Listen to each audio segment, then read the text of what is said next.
Welcome back sa ating mga balitang basketball. Happy New Year mga kaibigan. Nagtapos lamang ng 9 na puntos itong si Dame sa kanilang laban kontra Indiana Pacers. Ang masaklap pa rito sa first half, 0 points, 0 out of 7 sa field, 0 out of 3 sa 3-point line. Ngunit bumawi naman yung kanyang mga kasamahan at sila'y nanalo pa rin naman.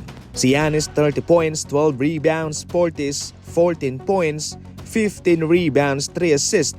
Sa kabila, Mathurin 25 points, Siakam 20 points.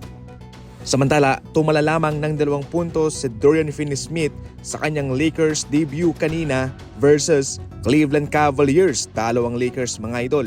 Hindi alarming yan considering na first game pa lang niya ito at siguradong siya'y nag-a-adjust pa lamang. Si Reeves another big time performance, almost triple-double naman.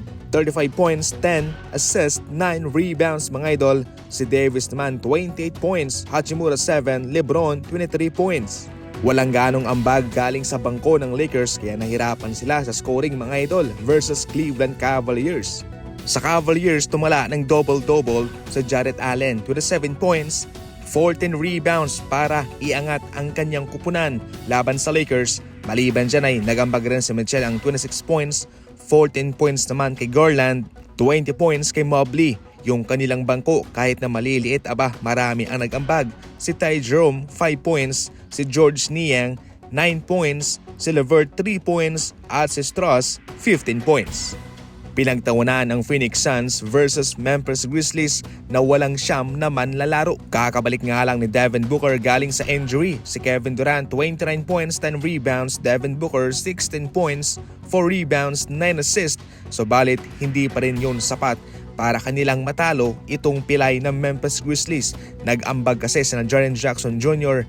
and Desmond Bane for 69 points. Para ilang paso ang Phoenix Suns sa score na 117-112. Alarming to para sa Suns mga idol dahil kung sila'y natatalo ng isang kupunang walang siyam na manlalaro, siguradong sila'y mahihirapan sa mga contender na kupunan.